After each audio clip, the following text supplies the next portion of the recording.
What can I say? I was stunned. My wife Maggie had just made an amazing impression on me, made two big bombshells fall on me. Mac, we need to talk, she said when I got home from work. She was still dressed in her business suit that she used to work in as an accountant. I was dressed in my work overalls in which I ran my chocolate business. I'm Angus Mac McDougal, and my wife is Margaret Sullivan McDougal. Yes, she hyphenates her last name. Pretty pretentious, if you ask me, but whatever. Her name is Maggie. I'm of Scottish descent, and she's Irish. Of course, that should have been my first hint that we were actually incompatible, but damn. I was in love with her golden blonde hair, green eyes, and stunning body at first sight. We had met 10 years earlier when I had just been discharged from the Army and we had gone to college together. She was 18 and I was 22. I was using the GI Bill to get my culinary degree and she, of course, was going to get the aforementioned accounting degree. For some strange reason, we hit it off. It was probably because she was a chocolate connoisseur and I wanted to make chocolates, cookies, and generally anything chocolate, come to think of it. My mom had a weakness for chocolate, as many women do. It was a seller's market where chocolate was always in high demand. While most businesses spend most of their sales at Christmas, chocolate makers can make money all year round. Christmas mostly, but also Valentine's Day, Easter, Independence Day, and so on. My little chocolate store does better business on Valentine's Day than Christmas in most years. Oh, and I hate my name. Angus. Seriously, Mom? Did you have to go and call me fucking Angus? I introduce myself as Mac to everyone. No one calls me Angus, not even my wife. Okay, Mom and Dad call me Angus, but only when they're mad at me. Any other time, I'm Mac. So Maggie just told me we need to talk. I immediately tensed up, because every guy on earth knows what those words mean when put together in a sentence. We know it, and we are afraid of it. We need to talk has been the harbinger of breakups and divorces since time immemorial. So with a sense of impending doom, I sat down at the table and looked at her. I knew my world was about to collapse around me. 10 years together, 8 of them had been happily married. Well, I was happily married. I thought the same thing about Maggie. I mentally went over the possible reasons for what she was about to say. Sex? No way. We had sex regularly, usually 4 or 5 times a week, and marathon sessions at that. We had a great sex life. Money? Unlikely. I was down 6 figures a year in net income, almost $250,000 after everything was taken care of with overhead, payroll for my employees, taxes, and so on. We were doing very well here. Our combined income was close to $375,000 a year. We had enough. Lack of love? Not on my part. I loved her with all my heart and soul. Did she fall out of love with me somewhere along the way? Heck, it was only a week ago we were talking about kids. She interrupted my musings by thrusting the dreaded heavy paper envelope toward me across the kitchen table as I sat down. Maggie, please tell me this isn't what I think it is. I looked at her, and her face turned into a memorized mask that gave nothing away. I'm sorry, Mac, she said quietly. I should have talked to you sooner, but I want a divorce. Why? I asked with a lot more calmness in my voice than I felt at that moment. It's complicated. She shivered, averting her gaze. Have you met someone else? I must have been shocked, since I still hadn't gone into a rage. Yes, she said even quieter, almost a whisper. For how long? I asked. God, what was wrong with me? I should have been standing there seething with anger, pacing back and forth as I called her anything but the child of God. I should have threatened that asshole she traded me for. I should have felt something other than complete numbness. 8 months, she said. I closed my eyes. 8 months. I repeated. You've been cheating on me for 8 fucking months, and the first thing I hear about it is that you want a divorce. I shrugged. I guess you're going to rip me off in court. Since alienation of affection is treated unkindly here in California, I have very little recourse here. No, Mac, she said, shaking her head slowly. Your case is yours, not mine. I inherited the house from my grandparents, but I'll give you a few days to vacate it. After you find your own place, of course. For a while, I'll be pushing for minimum alimony until I remarry. Nothing that would upset the bank balance, though. I sighed. Do I know him? I finally asked. If you hurt him in any way, you'll end up in jail, she said unnecessarily. Not that I didn't want to set him up, but I didn't want to lose my business either. I know that. However, I think I have a right to know who's been bullying me for the past 8 months. I shrugged. Reginald Pennington, she said, holding her head straight. Son of a bitch. This, friends, was shock number 2. I already hated him even before this. Okay, now I was mad as hell. I closed my eyes and took a deep breath to calm myself down.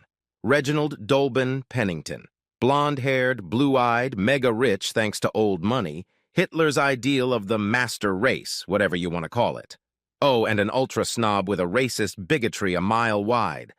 I warned Maggie about him after we had dinner with him to discuss some of the charities we were all involved with at the time. She laughed at my warning and told me he was harmless. Yes, he was. Harmless as a fucking rattlesnake.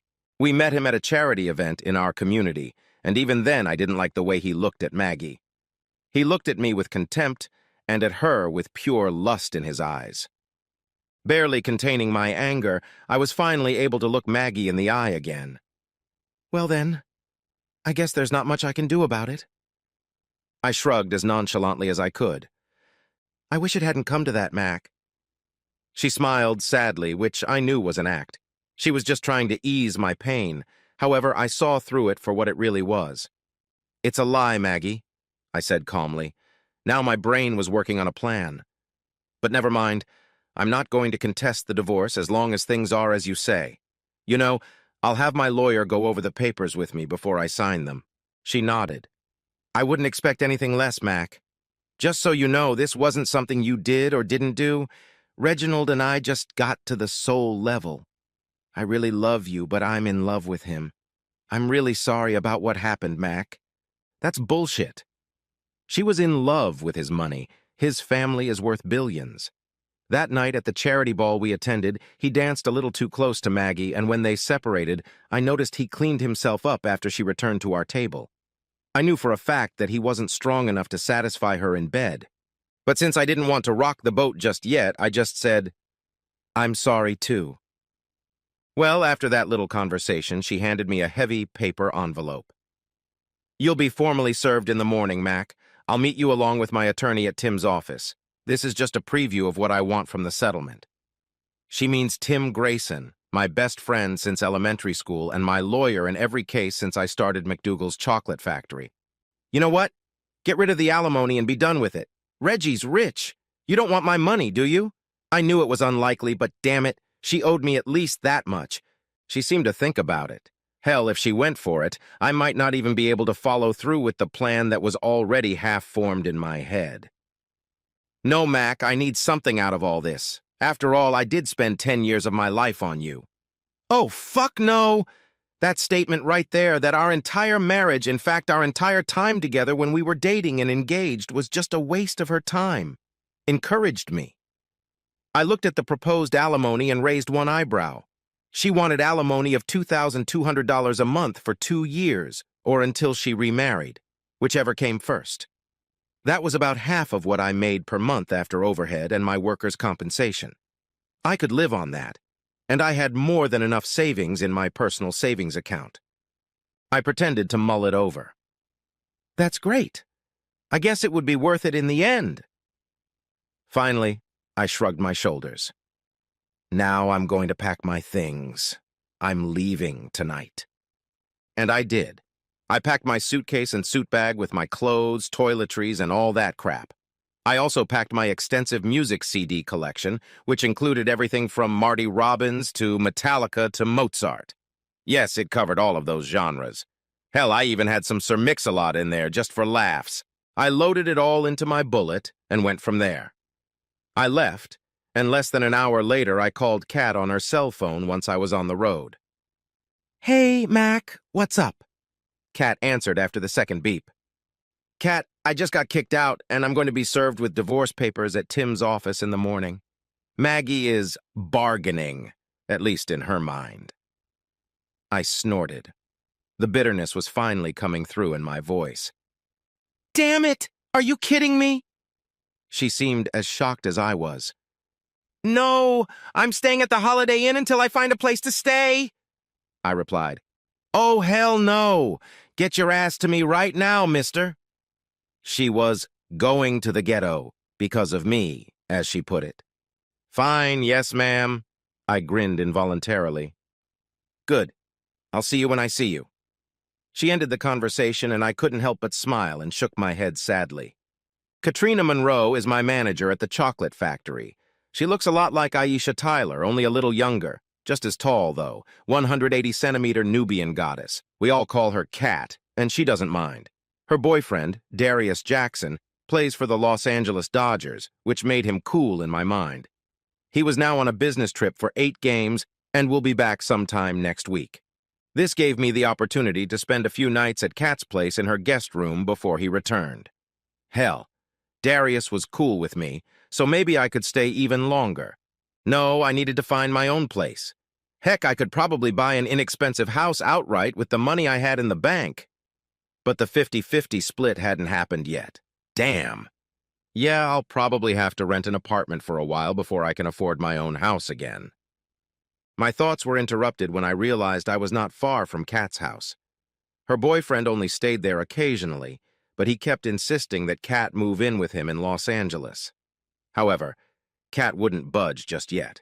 First, she wanted total commitment from him, like putting a ring on his finger.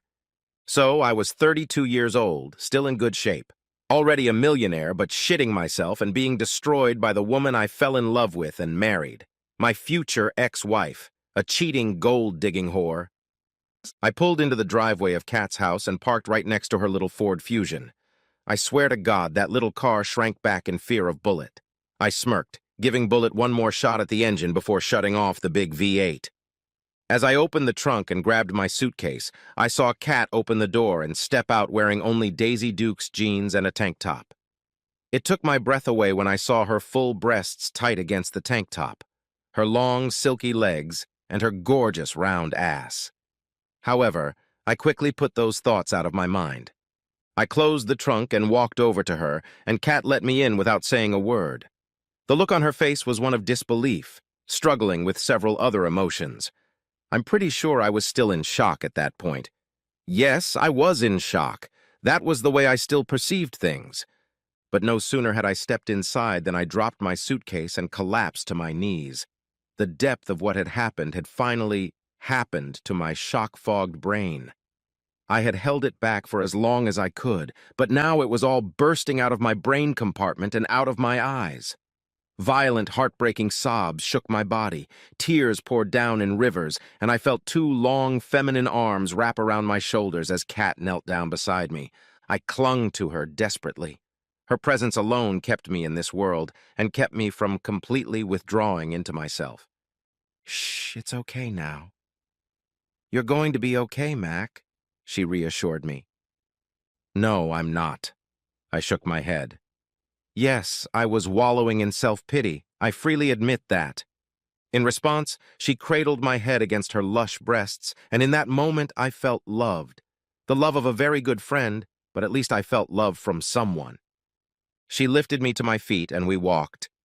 Okay, she left and I stumbled into the living room and collapsed on her big leather couch. Hey, we can watch Darius play! The Dodgers are playing the Braves in Atlanta tonight! She was trying to cheer me up, and she knows how much I love baseball. I sniffed my nose like a kid. Okay, I guess it couldn't hurt. I tried to smile, but I think it looked more like a grimace. She turned on the TV, and the game was on in the 4th inning in Atlanta. The score was already 4-2 in favor of the Dodgers. It really cheered me up and took my mind off my own problems. Kat brought us both beers, and we watched the game together. Things went back and forth for a while, but we ended up winning in extra innings.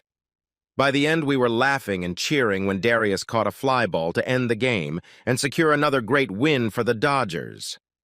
I was taking a big sip of the local beer when suddenly Kat's laughter stopped.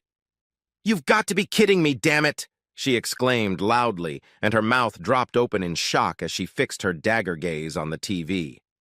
I followed her gaze and saw Darius kissing some woman on there, And not just a friendly kiss, they were playing tonsil hockey with heat. Is there something in the water? I wondered aloud. It was all I could think of to say when I saw Kat's relationship going down the drain along with my marriage. There must be some kind of cheating drug in that damn water, she roared. I glared at her, and the fire in her dark brown eyes made me nervous. And a white woman? What a son of a bitch! He said he didn't even like white women. I listened to her argue with him for about 20 minutes. Then she looked at me and broke into her own sobs. I returned the favor by hugging her while she spewed it all out. As she cried, she looked at me with bloodshot eyes that pretty much mirrored my own. Look at us, huh? Two fucking cuckolds. She laughed sadly, and I smiled as a few random tears rolled down my face as well. Well, at least Maggie did that to me in private. I shrugged.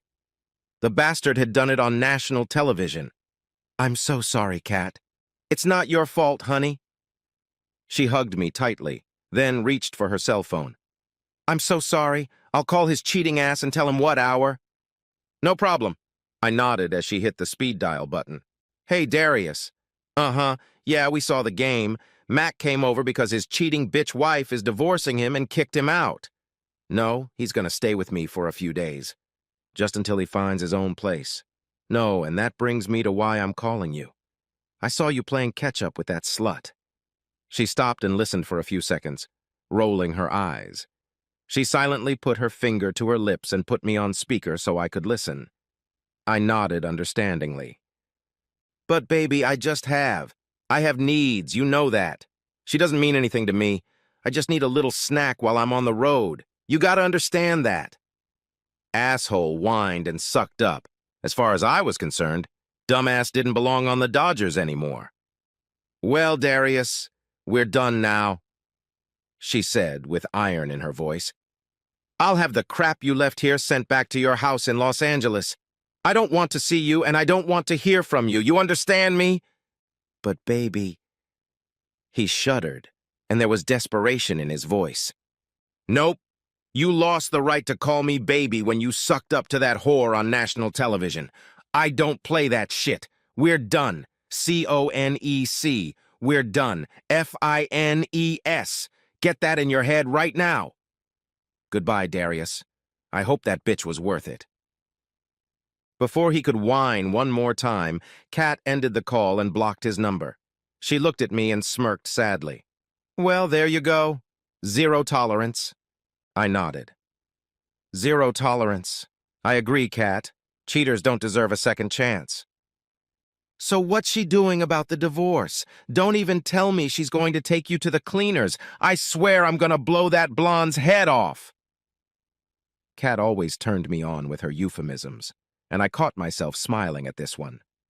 Oddly enough, no. She wants $2,200 a month in alimony, which is probably why I won't try to stop her from getting married as soon as possible. But otherwise, the arrangement she's proposing is very fair. I shrugged my shoulders. I had cried it all out and entered the acceptance phase of grief from the divorce. Okay, acceptance was a long way off. I wanted to make them pay, and now that I was thinking clearly, my plan was starting to take shape in my head. It would depend on a few things, like who catered their wedding, but the more I ran it through my head, the better I felt. So she must be serious about this asshole? Did she tell you who it was? Kat asked.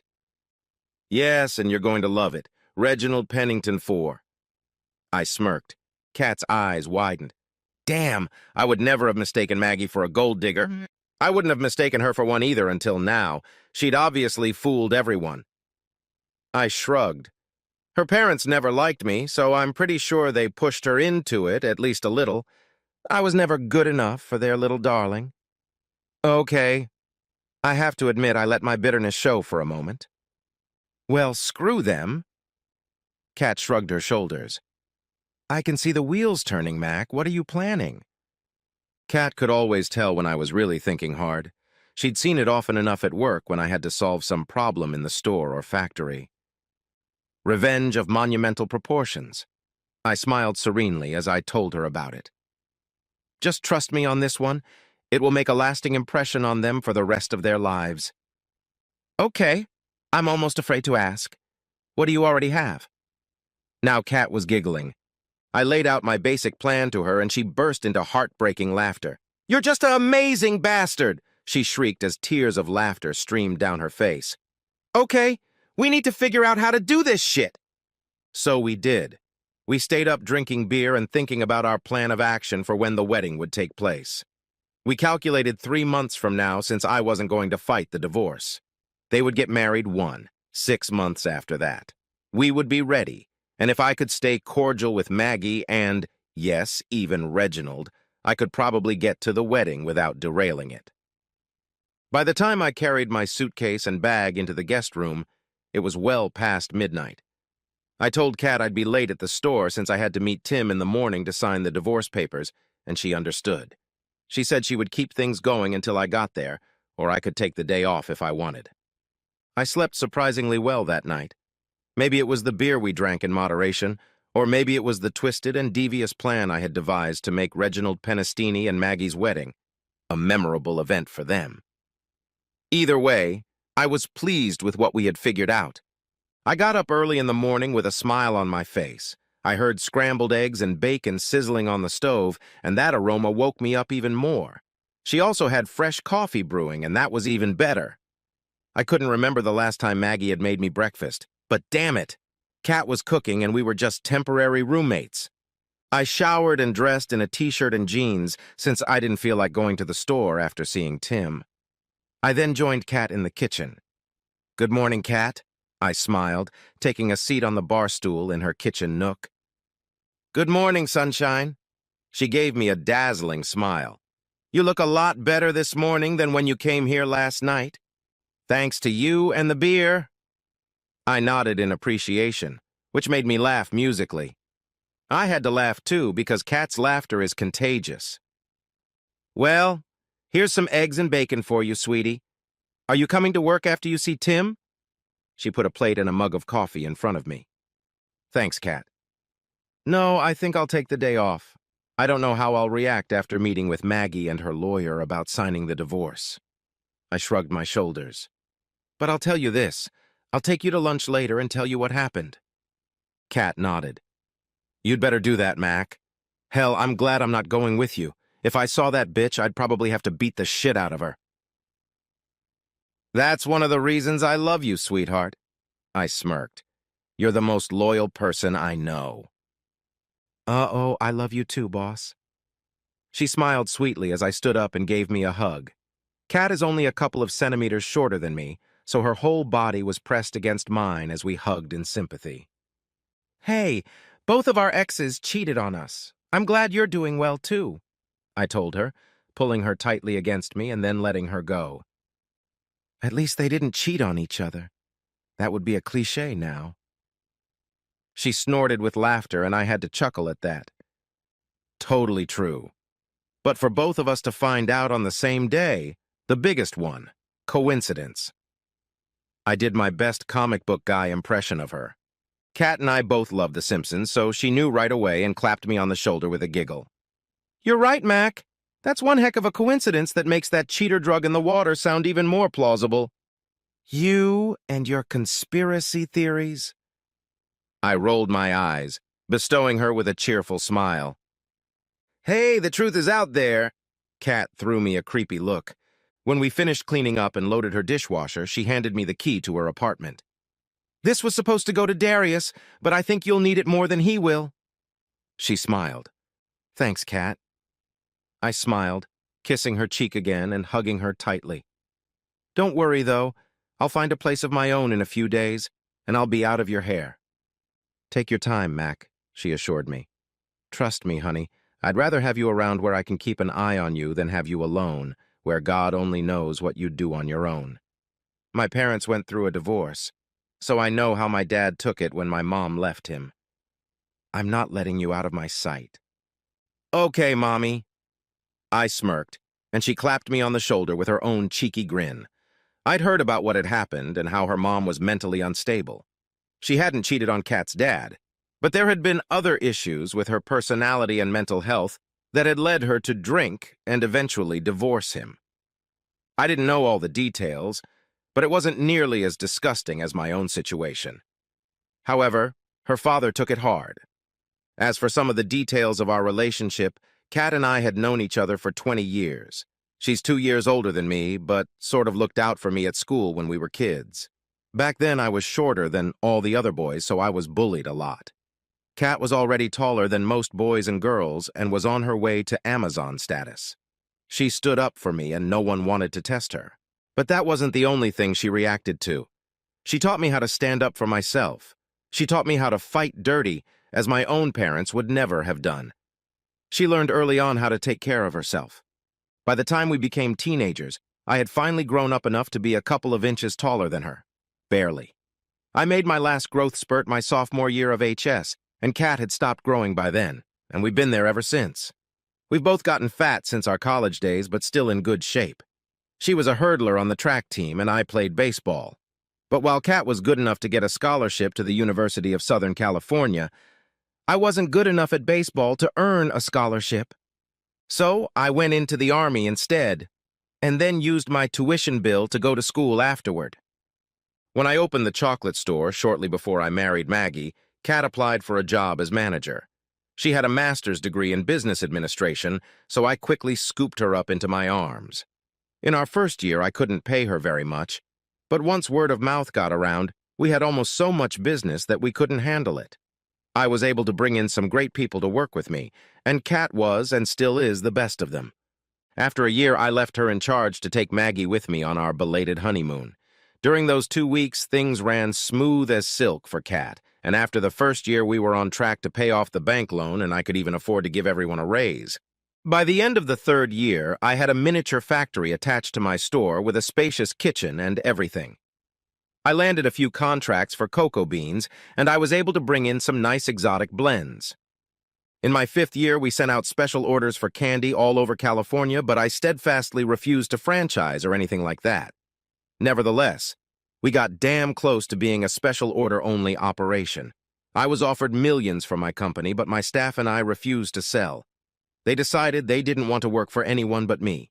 If I had sold the store, all my employees would have quit. That solved everything for me. I was going to keep it as a small business with my 20 employees, and we were just going to have fun and make money doing it. That, as it turned out, was the final nail in the lid of my coffin as far as my wife's in-laws were concerned. Maggie's father wanted to invest in my business and expand it. I politely but firmly dismissed him, saying I wanted to keep the business small, with a family atmosphere. He enlightened me well, saying that expansion was the only way to make serious money. I firmly and less politely pointed out that I was already making serious money but didn't want to get greedy like he was. I lazily inquired what they would think about Maggie cheating on me and then divorcing me in favor of Reginald Penis Tiny, and realized that I didn't care, but that they probably approved of it. Old money attracts old money, and the Sullivans, while not as rich as the Penningtons, were still old money. That morning after breakfast, Kat and I left the house. She left for work, and I went to visit Tim in his office. Maggie hadn't shown up yet when I got there, so we talked about this shit until she arrived. When she walked in, Tim visibly tensed up. I realized from his body language that Maggie and her lawyer weren't the only ones present. I stood up, turned around, and sure enough, it was little Dickie Pennington himself. At that moment, I wanted nothing more than to wipe the smug grin off his face. Instead, I ignored his proffered handshake and looked at Maggie. "Well, let's get this over with." I shrugged. Tim discussed the proposed split and everything else. Since my business wasn't funded with her money or her family's money, and since the house was a gift from her parents after her grandparents died, they weren't community property, they were ours. My automobile, of course, was mine. I had been restoring it since middle school. Tim surprised me. "So you are divorcing my client to marry Reginald Pennington IV? Is that correct, Mrs. McDougal?" The question took her by surprise. "Well, she dodged it. Please, a simple yes or no would suffice." Tim wouldn't leave her alone. Her lawyer, a Gloria Allred wannabe, leaned over and whispered something in Maggie's ear. "Yes," she said quietly. lowering her eyes as if ashamed. Tim had never called her Mrs. McDougal. "And how soon were you planning to get married?" Tim continued. Maggie, Reggie Boy, and Gloria Jr. were now in the group. They were whispering furiously back and forth. Tim took this opportunity to lean over and whisper in my ear, "Alimony." I just nodded back and smiled. He was trying to make me not pay her a dime. As the three stooges broke the embrace, Maggie looked at Tim again. "As soon as possible after the divorce becomes final. We've already planned most of the wedding itself." Tim nodded. "And if these reports are correct..." He pulled out a detailed financial report on Reggie the Kid. "Mr. Pennington here, on his own and without the many houses and cars he owns, is solvent for almost $1 billion. My question, Mrs. McDougal, is this. Why would you want an honest, hard-working man like your husband to pay you alimony when you can simply ask Mr. Pennington for any money you wish to spend?" Maggie once again found herself embroiled in an altercation with Gloria Jr. and El Culo. Tim sent me a lightning-fast smile, and I returned the same smile while the three friends discussed their next move. When they emerged from the crowd, Gloria Jr. spoke up. "Then what would you offer as adequate compensation?" she asked, focusing her stern gaze on me. "Well, she could take all the furniture, not just her half. I don't care about that," I shrugged. Once again, huddled together, dear friends. The whispers were more muffled this time, but they finally broke off and looked at Tim. "Agreed," said the lawyer bitch. And so it went. I didn't have to pay child support, but I didn't get any furniture either. Gloria Jr. made the necessary changes to the divorce papers, which we all signed, except for the snake boy, and the filing took place the same day that feminist bitch lawyer left. As I was walking back to my car, Maggie and Reggie the Kid came up to me. "Angus, old boy, I hope you're not offended." Again, he actually extended his hand to me for a handshake. That did the trick. I took his hand and squeezed it very hard so that his face contorted with pain. "Call me Angus again, Reginald, and I'll make your life a living hell. I'm Mr. McDougal to you, understand?" By the time I finished speaking, he was on his knees, and the bones in his hand were grinding against each other. "Yes, Mr. McDougal, let me go, pal, please." There was real fear written all over his face. I let go of his arm before the gangrene set in, and he breathed a sigh of relief. "That's for calling me Angus," I said calmly. "As for the whore, no hard feelings." I smiled, turned, and walked to my car. I felt good about myself now. I had somehow stopped paying alimony and was pretty much free of her once the divorce was final. Oh, that reminds me. I got back to them as Maggie was helping Reggie the Kid to his feet. "Maggie, before I go, I need to return my grandmother's wedding ring." I held out my hand to her. Maggie looked at me like I had just fallen off another planet. Then she took off her wedding bands and held them out to me. "Thank you." I smiled, nodded at them, put the rings in my pocket, and walked back to my car. I started the powerful V8 engine and shifted it into gear, simultaneously depressing the clutch and hitting the gas. The car shrieked its tires as I taxied out of the parking lot, leaving some rubber on the pavement and some smoke in the air.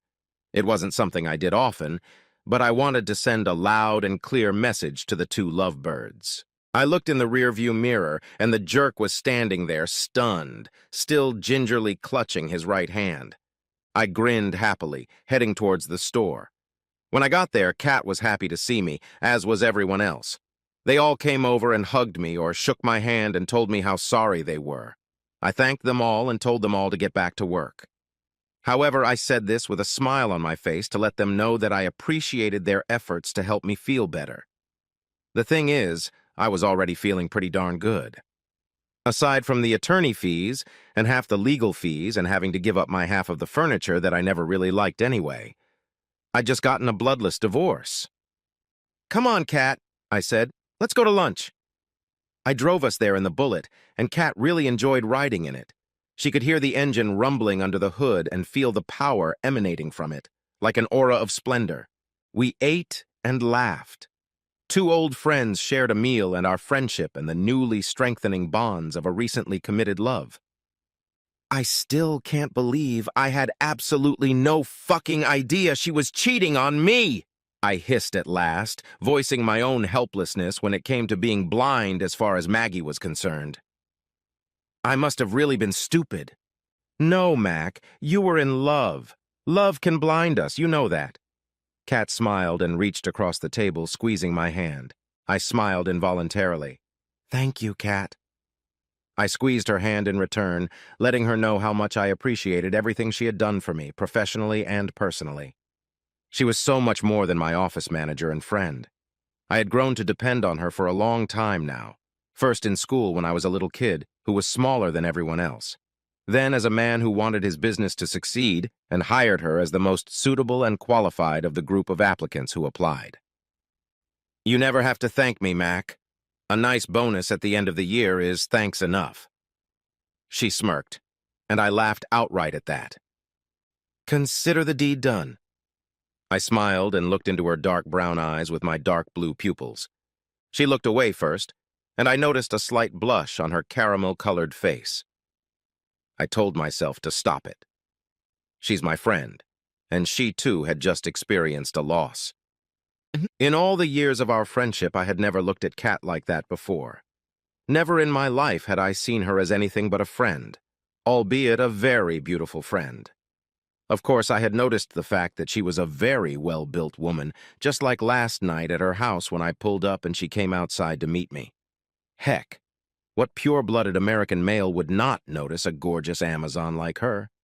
But that was just what we guys do. It was different. I realized I wasn't ready for that, and we quickly went back to other topics. After we finished lunch, I drove her back to the store and dropped her off there. She said she'd see me at home, so I drove up to the cliffs and looked out at the Pacific Ocean. I looked at my left hand and took off the ring that had been there for the last 8 years. I slipped my hand into my pocket and pulled out Maggie's engagement ring. I studied them both, and the mere sight of them made me sick. I then pulled out my grandmother's wedding ring and put all 3 of them together. I put my grandmother's ring back in my pocket, then reached back and threw the wedding rings into the ocean with all my might. They glistened in the sun as they flew over the cliffs and fell into the white water, crashing against the rocks below. It was symbolic to me. My marriage was broken, and it was an autopsy. Of course, the divorce was going to end on its own anyway, but it was something I had to do for my own sanity and to be able to move on. Now, just because I gave a eulogy in honor of my marriage, it didn't mean I gave up on my plan to get revenge on Maggie and Reggie the kid. I remembered a line from the song Violence and Bloodshed that went something like this. Payback's a bitch and I pay for everything.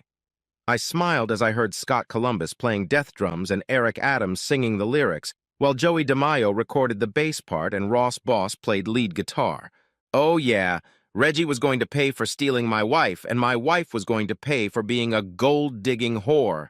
Some would call me vindictive and a caveman, those to whom I'd just say, screw you. Do a 30-kilometer road march in my boots and then judge me. 3 months later, everything was settled. The joint accounts were split 50-50ths. During this time, Kat and I coexisted as roommates and got along great. No one at work cared that we were living together. It was a huge surprise when we came home one evening and found wedding invitations in the mail. Maggie wasn't kidding. They had scheduled the wedding a month after the official divorce decree. I smiled at Kat, and she smiled back. Okay, now it's time for action, I said angrily as I drove us to Costco. Finding a caterer for the wedding wasn't hard. He had wanted to do business with us a few months ago, but it hadn't worked out. I decided to, give him another chance, and take care of it myself this time. What made me laugh very hard was that Maggie was going to wear white, just like Reggie the kid in his navy blue suit.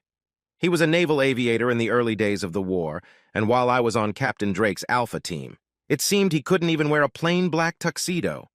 A few days before the wedding, I paid a visit to the caterer and replaced the chocolate cake mix with my own special blend. I grinned like a Cheshire cat, replacing the cake mix with something else chocolate-flavored. No, it wasn't poison. It was just something that would make Maggie and Reggie baby's wedding pretty damn unforgettable for everyone involved. Now, what I was doing was like a high school prank, only done with a lot more style. But damn it, I had to get something back. They hornswoggled me for 8 months before upsetting me with divorce papers. Of course, she was very amicable in the divorce, and I was only left with a broken heart. However, that heartbreak would cost them dearly. I kept Kat in the loop, and she laughed out loud when I told her that Operation Mudslide was a success. The invitation included a reception where the real fun was to begin. On the morning of the wedding day, Kat and I showered at the same time. And no, we did not shower together. We had grown closer over the past few months, though. However, we were still shy about the relationship, and I, for one, was worried that I would ruin our friendship by taking it to the next level. I'm just glad she installed those tankless water heaters. After changing into my Armani suit, I waited in the living room until Kat was ready. "Well, am I presentable?" she asked as I watched the UCLA soccer game. I turned to look at her and my jaw dropped to the floor. A vision of beauty appeared before me that would be hard to describe, but I'm going to try anyway. Kat was wearing an emerald green dress that fit her curves like a glove. The shimmering material flattered her as if she was in love with her body and didn't want to part with it. Her hair was styled in a shoulder-length style that framed her beautiful face perfectly. Her full, luscious lips were painted a sultry red color, and her green eyeshadow complemented her dress perfectly. She was wearing slipper shoes that made her exactly the same height as me. Her taut calves were on display, and the shoes emphasized them perfectly. Her lush bust barely covered the top of her dress, and when she turned around, I caught a glimpse of her caramel-colored back. "Oh my goodness gracious, you look amazing," I said, when I could finally get the words out. She smiled a perfect smile. "Thanks, Mac. You look pretty damn good yourself." I blushed at those words. "Thanks, Kat," I said as we headed for the door. We drove to the church. Ironically, Billy Idol's White Wedding was playing on the radio. As Bullet pulled into the parking lot, people turned around and stared at the big V8 heralding our arrival. Every guest there except us was high society with old money. Okay, this promised to be even more fun than I expected. We showed our invitations to the bouncer at the door. Okay, bouncer might be too generous a definition. He looked like one of Reggie the Kid's security thugs who used to accompany him to social events. It seems the Penningtons had made a few enemies over the years with their business practices, thus making unnecessary checks. This did not surprise me in the least. Reggie the Kid's family adheres to the kill others before they kill you school of thought. Their version of the golden rule. Or it could be, he who has the gold makes the rules. And the scornful looks Kat and I were getting from the snobby elite made me feel even better about what was to come on this beautiful day. As we took our seats in the pews, I leaned over to Kat and whispered in her ear, "Remember not to eat anything chocolate at the reception." To this she giggled softly and gave me a quick kiss on the cheek. The service was long and boring. A typical Catholic wedding. I had to fight myself a few times to stay awake, but whatever. Reggie admittedly looked amazing in his Navy uniform. Another reason to hate that shit. He'd been a naval officer before retiring to go into business with his family. His Annapolis class ring sparkled as he waited for Maggie to walk down the aisle. Then the wedding march played, and there she was, with her snooty dad by her side. I remembered our wedding, and the way he'd been frowning at me the whole time. Now, however, he was glowing with pride that his darling little girl was finally marrying a man of his stature. I wanted to punch the asshole in the face, but refrained. Everything would be fully paid for later. And so it came to pass. I won't bore you with the mundane details of the wedding vows, which she didn't take seriously the first time around, or the ring exchange, which she shit on because of her affair with this asshole, or anything else for that matter. Then I got an Oscar for Best Actor, an Emmy, a Tony, and a Golden Globe all at the same time when I congratulated them both when we went to the reception. Kat would win Best Actress because she took Maggie's betrayal of me as a betrayal of everyone who worked for me and also loved her like a sister. Reggie poked me in the face again. "Angus, old boy, I hope you're really not offended." In the end, the one who was better won. It took all my self-control not to stomp him into the ground, not to break his testicles, elbows, knees, or make his plastic surgeon a very rich man with a complete facial reconstruction. Instead, I said, "You're right. The one who was better won." Whereupon I grabbed a slightly surprised Kat and kissed her as hard as I could. Kat stiffened for a moment, then responded enthusiastically to my kiss. Right there, in front of Reggie and Maggie, I captured Kat with my lips and tongue. That first kiss was amazing. Everything around us disappeared for a moment as our tongues dueled, then slowly danced and her arms wrapped around my neck and her fingers ran through my hair. When we broke the kiss, Kat looked at Reggie and Maggie. Yes, he had really won. She winked and left the happy couple standing there with their mouths open. We exchanged grins as we took our assigned seats and had some lobster for dinner. It was actually pretty darn tasty. Then it was time for the real entertainment when the wedding cake was rolled out. Reggie and Maggie ceremoniously cut the cake, with the ceremony cake being made personally for both of them. Everyone laughed and people came up to take a piece of cake for themselves. We decided to wait for the end of the line, as it was going to be one heck of a spectacular show. Of course, once we got to the cake itself, all fucking hell broke loose. Of all people, it started with the bride farting, and not just any soft fart. It was followed by a deafening fart from the groom himself. I looked in their direction and said loudly, "You stink," which elicited a few chuckles from the snobby elite around me. Oh, but they were not about to be spared. A surprised expression then appeared on Maggie's face as a gurgling sound came out of her, quickly followed by an expression of genuine horror. Reginald's face crinkled as he smelled some foul odor and then made his own gurgling sound from his ass. They looked at each other in horror as the other guests started farting again. Maggie and Reggie Baby jumped up and ran as fast as they could, and I saw brown liquid dripping onto the floor from under her dress, and behind her, Reggie trying to hide the spreading brown stain on the ass of his white pants. Both of them rushed to the toilets like crazy, and were soon followed by the other guests when they realized they had just shit themselves. Kat and I left quickly, quietly, and sat in the bullet when we could no longer contain our laughter. We both had tears running down our faces as we damn near burst out laughing. "Oh my God, Mac!" Kat laughed, then grabbed her stomach and laughed. I laughed as hard as she did. "Do you think I used too much?" I said between fits of tear-filled laughter. "How fast does this shit work?" She laughed again. "Well, the Costco boxes said it works well, but you shouldn't use too much." I giggled when our laughter finally subsided a bit. "How many boxes did you pour into the cake mix?" she asked incredulously. "I replaced all of them." I smiled serenely, making Kat almost die laughing again. I used a powdered chocolate-flavored laxative and poured it into the boxes of cake mix that the caterers had stocked for the Penningtons' wedding. The cake and cupcakes were almost pure laxative, as I threw away most of the cake mix boxes and replaced them with powdered laxative. I also added some to the regular cake mix so it wouldn't be too strong. But holy crap! I didn't expect it to work that fast. It was just the icing on the cake. Ha ha! That evening, I went to the caterer ostensibly to contract with him for chocolate produced by my factory. He had contacted me months before, and I promised to call him back. I told him that we had some delays due to a few of my team members being sick, but once we were up and running again, I was able to take him some samples. He had a greedy look in his eyes when he thought I was going to give him what he wanted. When he gave me a tour of the place, he showed me the kitchen and even pointed out that they had catered the Penningtons' wedding. I already knew, of course, but what he didn't know was that the bride was my gold-digging, cheating ex-wife. I behaved myself, and then as soon as he told his men to call it a day, he went back to his office, shaking my hand.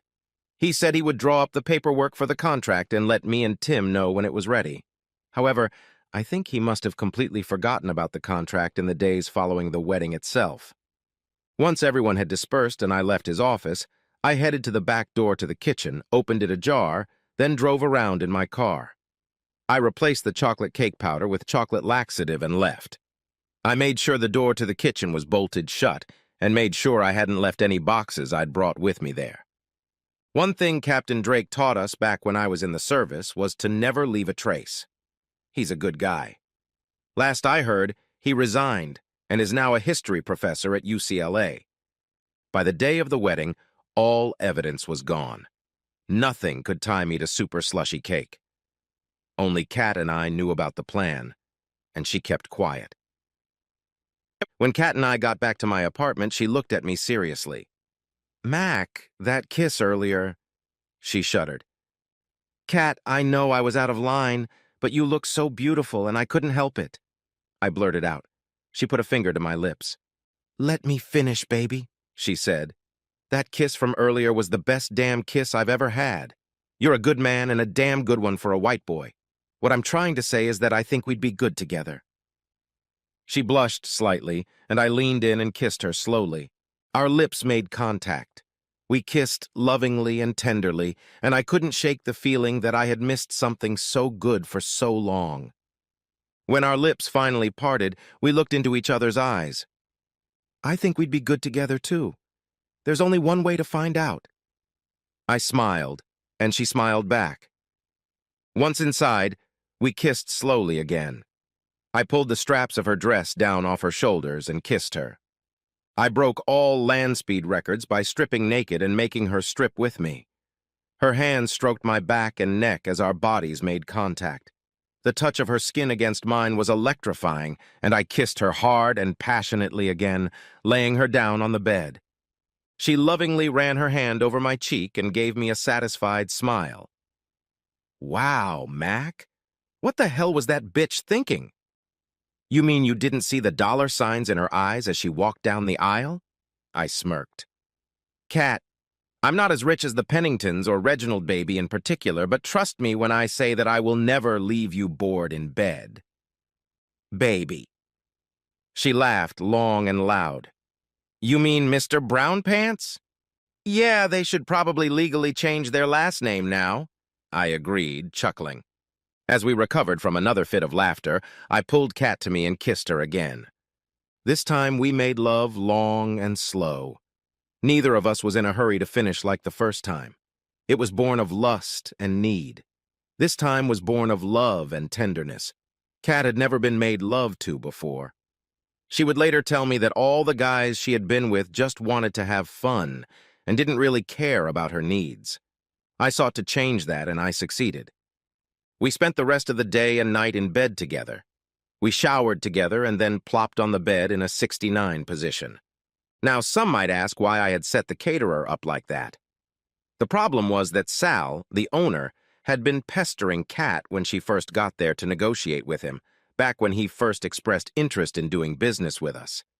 After giving Sal a slap on the wrist when he got too excited, she came back and said we shouldn't do business with him. What changed was that they were announced as the organizers of the Pennington wedding, and I saw an opportunity to kill two birds with one stone, so to speak.